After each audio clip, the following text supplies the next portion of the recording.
Hello दोस्तों, आज विजयादशमी के आप सभी को ढेर सारी शुभकामनाएं। आज मैं सुनाने जा रही हूँ श्री दुर्गा सप्तशती की संपूर्ण कथा। दूसरे मनु के राज्याधिकार में सूरत नामक चैत्र वंशोद्भव राजा क्षिति मंडल का अधिपति हुआ। शत्रुओं तथा दुष्ट मंत्रियों के कारण उसका राजकोषादि उसके हाथ से निकल गया। फिर वह मेधा नामक ऋषि के आश्रम में पहुंचा और वह भी मोह बस प्रजापुर धन कोष और दासों की अर्थात नाशवान पदार्थों की चिंता में लगकर दुखी हुआ। केवल आत्मयज्ञ पुरुष ही पूर्ण सुखी होता है। सूरत की वही दशा हुई जो भागवत भक्ति विहीन पुरुषों की होती है। इसी आश्रम में समाधि नामक वैश्य ने राजा सूरत की भेंट हुई। यद्यपि यह वैश्य अपने धन लुलुप्त स्त्री पुत्रों द्वारा घर से बहिष्कृत कर दिया गया था, तब भी वह उनके दुर्व्यवहार को विस्मृत कर उनके वियोग में दुखी था। इस प्रकार ये दोनों मेधा ऋषि के समीप पहुँचे। वहाँ दोनों मुनि को प्रणाम करके बैठ गए। राजा ने ऋषि से कहा, भगवान, जिस विषय में हम दोनों को दोष दिखता है उसकी और भी ममतावश हमारा मन जाता है। मुनिवर यह कहा क्या है कि बुद्धिमान और ज्ञानी पुरुषों को भी मोह होता है। महिष मेधा उन्हें मोह का कारण बतलाते हुए कहने लगी, इसमें कुछ आश्चर्य नहीं करना चाहिए कि ज्ञानियों को भी मोह होता है, क्योंकि महामाया भगवती अर्थात भगवान विष्णु की योग निद्रा तमोगुण प्रधान शक्ति ज्ञानी बुद्धिमान पुरुषों के चित्त को भी बलपूर्वक खींचकर मोह युक्त कर देती है। वही भक्तों को वर प्रदान करती है और वही परमा अर्थात ब्रह्म ज्ञान रूपा है। राजा ने भगवती की ऐसी महिमा सुनकर ऋषि से 3 प्रश्न किए। वे महामाया देवी कौन है, वे कैसे उत्पन्न हुई और उनका कर्म तथा प्रभाव क्या है। मुनि ने उत्तर दिया, वे जगन मूर्ति नित्या है और उन्हीं से यह सब व्याप्त है। तब भी उनकी उत्पत्ति देवताओं की कार्यसिद्धि के अर्थ कही जाती है। जब प्रलय के पश्चात भगवान विष्णु शेष शय्या पर योग निद्रा में निमग्न हुए, तब उनके कर्ण मल से मधु और केटव नामक 2 असुर उत्पन्न होकर भगवान के नाभि कमल पर स्थित ब्रह्मा जी को ग्रसने चले। इस स्थिति को देखकर ब्रह्मा जी भगवान की योग निद्रा की स्तुति प्रेम पूर्वक करने लगे और उसमें उन्होंने ये 3 प्रार्थनाएं की। भगवान विष्णु को जगा दीजिए, उन्हें असुर दय के संहारार्थ उद्यत कीजिए और असुरों को विमोहित करके भगवान द्वारा उनका नाश करवाइए। श्री भगवती ने स्तुति से प्रसन्न होकर ब्रह्मा जी को दर्शन दिया और भगवान योग निद्रा से मुक्त होकर उठे और असुरों से युद्ध करने लगे। तदुपरांत असुर युगल योग निद्रा के द्वारा मोहित हुए और उन्होंने भगवान से वरदान मांगने को कहा। अंत में उसी वरदान के अनुसार वे भगवान के हाथों मारे गए। इस कथा से 3 बातों का निष्कर्ष निकलता है।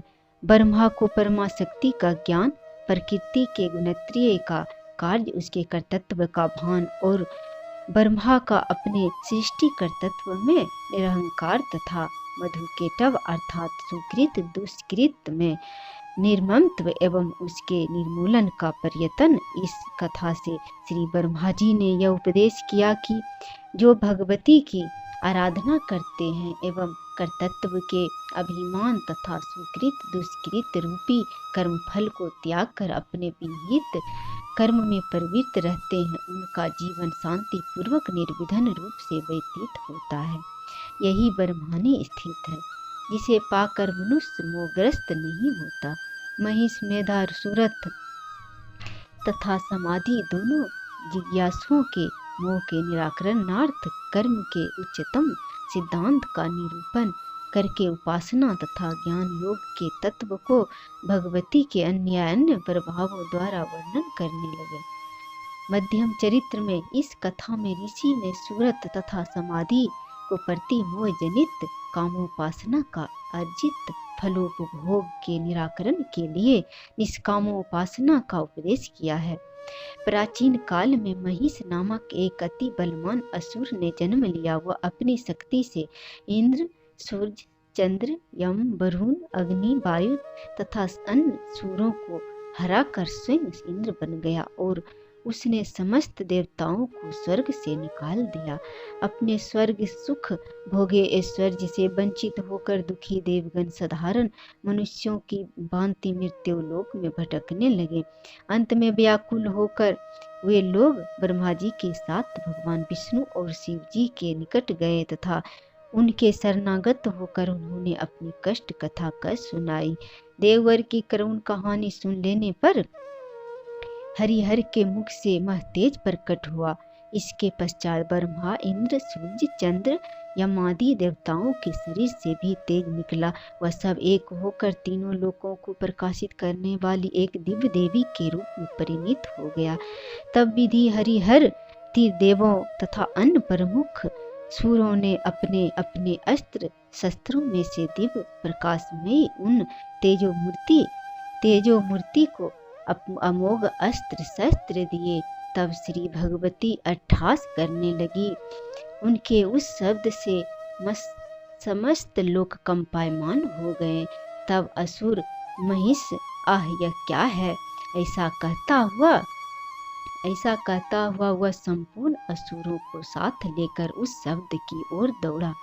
वहां पहुंचकर उसने उन महाशक्ति देवी को देखा जिनकी कांति त्रिलोकीय में फैली हुई है और जो अपनी सहस्त्र भुजाओं से दिशाओं के चारों ओर फैलकर स्थित है। इसके बाद असुर देवी से युद्ध करने लगे। श्री भगवती और उनके वाहन सिंह ने कई कोटि असुर सैन्य का विनाश किया।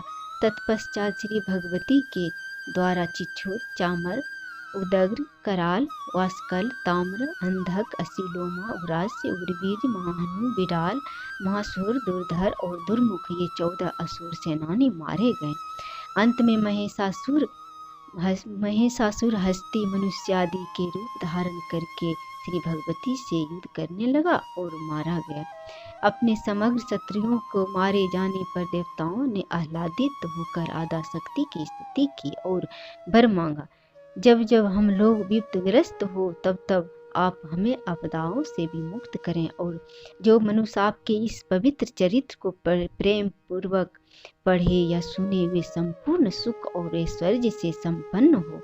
श्री भगवती देवताओं को वरदान देकर अंतर्ध्यान हो गई। इस चरित्र में मेधा ऋषि ने इंद्रादि देवगणों के राज्याधिकार का अपहरण, आत्मशक्ति द्वारा उनके दुखों का निराकरण तथा पुनः स्वराज प्राप्ति का वर्णन करके सूरत राजा के शोक मोह के निवारण के लिए उन्हीं आत्म शक्ति की भक्ति का उपदेश किया है।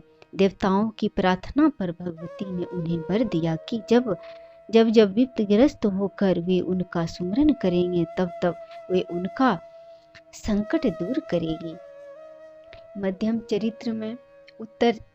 चरित्र मोह का कारण कर्म फलाशक्ति देवों द्वारा दिखाया जाकर और उत्तर चरित्र में परानिष्ठा ज्ञान के बाधक आत्ममोहन अहंकार आदि के निराकरण का वर्णन किया गया है। पूर्व काल में सुम और निसुम 2 महापराक्रमी असुर हुए। उन्होंने इंद्र के त्रिलोकीय का राज और यज्ञों का भाग छीन लिया। वे दोनों ही सूर्य, चंद्र, कुबेर, यम, वरुण, पवन और अग्नि के अधिकारों को अधिपति बन बैठे तथा उन्होंने सूर्य समाज को स्वर्ग से निकाल दिया। तब शोकग्रस्त होकर देवता मृत्यु लोक में आए। बारंबार दुख से दयनीय दशाग्रस्त देवताओं को दानवों के नितांत दमन का कार्य अनिवार्य प्रतीत हुआ और वे हिमालय पर जाकर दर्याद्र हृदया श्री दुर्गा देवी की वंदना करने लगे। श्री भगवती पार्वती अपने वचना अनुसार हिमालय पर पर्वत पर गंगा जी के किनारे प्रकट हुई और उन्होंने सूरों से कहा, तुम किसकी स्तुति कर रहे हो?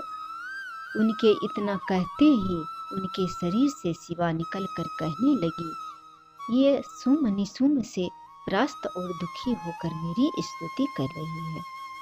पार्वती के शरीर से अंबिका उत्पन्न हुए। अथर्व ये कौशिकी नाम से प्रसिद्ध है और भगवती पार्वती के शरीर से शिवा के निकल जाने पर उनका वर्ण कृष्ण हो गया। अतः एवं ये कालिका के नाम से विख्यात होकर हिमालय पर रहने लगी। तत्पश्चात परम सुंदरी अंबिका को सुम निसुम के वृत्त चंडमुंड देखा और उन दोनों ने सुम से जाकर उनकी अतुल सुंदर की प्रशंसा की। उसने अपने भृत्यों की बात सुनकर सुग्रीव नामक असुर को अंबिका को ले आने के लिए भेजा।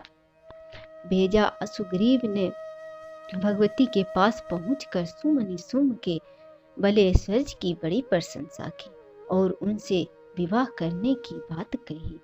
भगवती ने उत्तर दिया, जो मुझे संग्राम में पराभूत करके मेरे बल दर्प को नष्ट करेगा, उसी को मैं पति रूप में स्वीकार करूंगी। यह मेरी अटल प्रतिज्ञा है।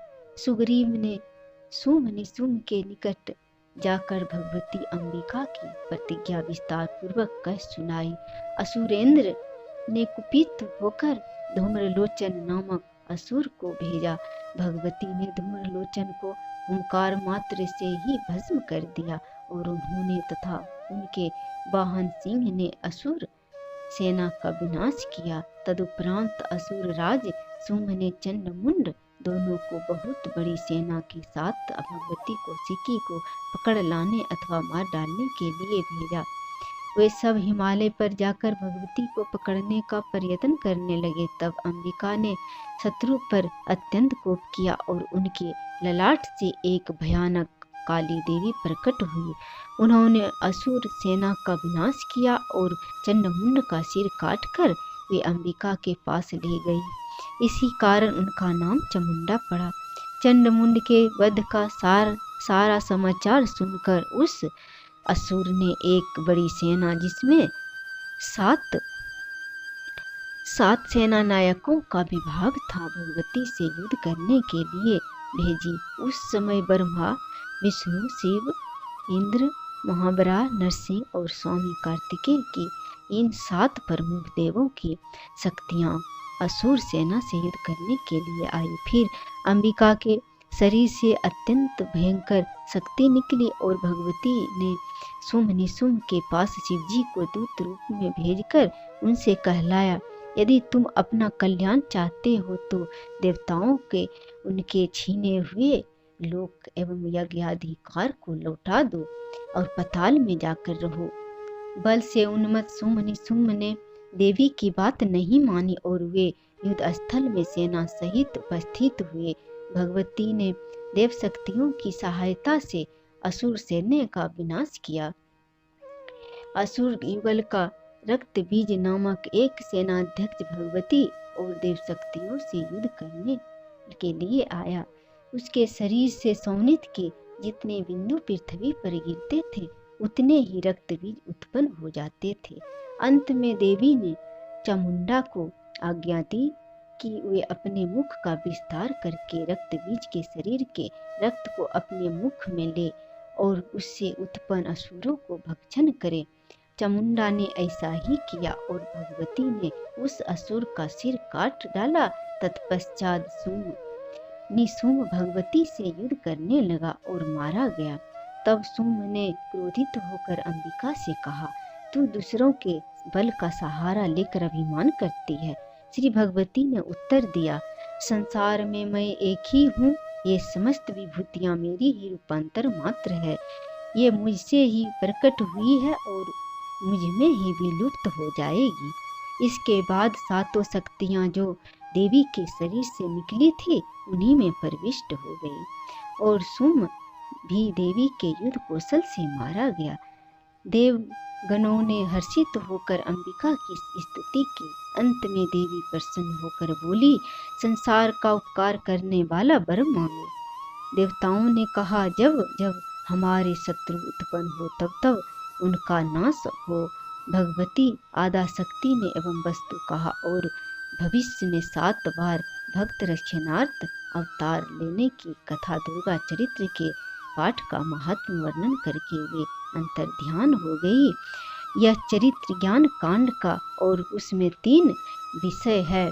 देवताओं का सात्विक ज्ञान से स्तुति करना, ज्ञान के विरोधी अहंकारा आदि नाश और भगवती का अद्वैत भाव। देवताओं को भगवती की उपासना का ज्ञान था, इसी हेतु उन्हें अब श्री ब्रह्मा विष्णु महेश इन तत्वज्ञ ईश्वर कोटि के देवताओं के निकट जाने की आवश्यकता न थी और वे जगजननी भगवती की स्तुति करने के लिए प्रवृत्त हुए। सात्विक ज्ञान का लक्षण श्रीमद् भागवत गीता में इस प्रकार कहा है, जिस ज्ञान द्वारा मनुष्य समस्त पृथक पृथक भूतों में एक ही अभिन्न अविनाशी परमात्मा के दर्शन करता है, वह सात्विक ज्ञान है। अतः एवं देवगण या देवी सर्वभूतेषु इत्यादि स्तुति से सब भूतों में उन्हीं आद्याशक्ति का एक अव्यय अविनाशी भाव जानकर 23 मातृगणों द्वारा उनकी वंदना करने लगे। परमार्थ पथत पर प्रपन्न पुरंदरा आदि देवों ने शुंभ निशुंभादि विपक्षियों के क्षय की आकांक्षा प्रकट करते हुए पुनीत प्रार्थनाएं करके भगवती पार्वती का प्रत्यक्ष दर्शन किया और श्री भगवती ने शुंभ निशुंभ रक्तबीज धूम्रलोचन चंडमुंड तथा सुग्रीव इन प्रमुख 7 असुरों को पराजित करके देवताओं की रक्षा की थी। श्री जगदम्बिका ने शुंभ के प्रति कहा है, मैं इस संसार में एक ही हूँ और मुझसे अतिरिक्त दूसरा कौन है। मैं अपनी विभूति द्वारा बहुत से रूपों से यहाँ स्थित थी, अब उन सब को अपने में लय करके पुनः अकेली हूँ।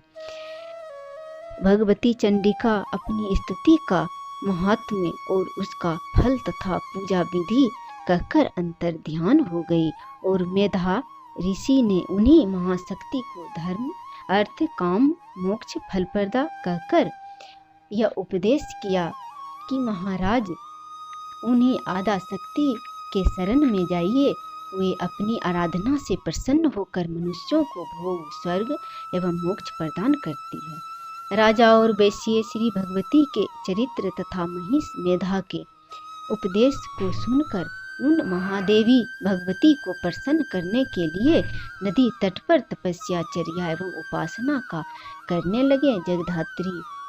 जगदात्री चंडिका ने प्रसन्न होकर उन दोनों को दर्शन दिया और कहा, मैं तुम दोनों से प्रसन्न हूँ, तुम जो कुछ मांगोगे वही मैं तुम्हें दूंगी। आद्या देवी की बात सुन राजा ने यह विचार किया, मेरे लिए छात्र कर्म करना ही उचित है। अपने आश्रित जनों को कष्ट में छोड़कर अकेले वन में चले जाना छात्र धर्म के विरुद्ध है। यदि मैं ब्रह्मा जी के समान अपने कर्तव्य के अहंकार को भूलकर उन्हीं महामाया की आराधना करता तो वे महाशक्ति जैसे मधु के टब से ब्रह्मा की रक्षा की थी और उसे हमारी भी करती। राजधर्म का आदर्श कर्मयोग उत्तम सिद्धांत पर स्थित है। अतः एवं मुझे चाहिए कि जिस प्रकार इंद्रादि देवताओं ने अधिकार से निकला हुआ स्वराज्य भगवती की कृपा से प्राप्त किया था, उसी प्रकार अपने गए हुए राज्य को पुनः प्राप्त करूं और न्याय नीति से अपनी समस्त प्रजा को सुखी बनाऊं। इस विचार के पश्चात राजा ने आगामी जन्म में अखंड राज और इस जन्म में निजबल से शत्रु शक्ति का नाश करके अपना गया हुआ राज्य प्राप्त करने का वर मांगा। महादेवी भगवती ने उसे कुछ ही दिनों में शत्रुओं पर विजयी होकर स्वराज प्राप्त करने तथा दूसरे जन्म में भूमंडल पर सूर्य सुत सार्वनिक नामक मनु होने का वरदान दिया। भगवती ने वैश्य से वर मांगने को कहा तो उसने विचार किया कि यह संसार दुखमय है। देवताओं का कई बार अधिकार च्युत होना और सूरथ राजा का राज भ्रष्ट होना प्रमाणित करता है कि संसारिक भोगेश्वर्य अनित्य है। जिस तुच्छ सांसारिक सुख में मेरा मोह था वह वास्तव में दुख रूपी ही था। जब त्रिलोकीय पर्यंत का सुख अनित्य है तब मुझे इसे विरक्त होकर इन परमेश्वरी की अनुकंपा से ऐसा ज्ञान प्राप्त करना चाहिए जिसे नित्य अक्षय नित्य अक्षय सुख स्वरूप में प्रविष्ट हो सको। निवृत्ति मार्ग पथिक ज्ञान निष्ठ समाधि वैश्य अपने नाम और जाति को सार्थक करने वाले उपयुक्त विचार के अनंतर श्री देवी से मोह विनाशक ज्ञान मांगा। उसे मनोवांछित वर की संसिद्धि के लिए ज्ञान देकर श्री दुर्गा शीघ्र ही अंतर ध्यान हो गई। जो मनुष्य माता के इस चरित्र को पूरा सप्तशती का पाठ या कथा सुनता है, उसे एक वर्ष जो पूजा आराधना की जाती है, उसे सिर्फ एक बार श्रवण करने मात्र से वही फल मिल जाता है। मेरा सप्तशती का पाठ अच्छा लगा तो मेरा चैनल सब्सक्राइब करो, लाइक करो।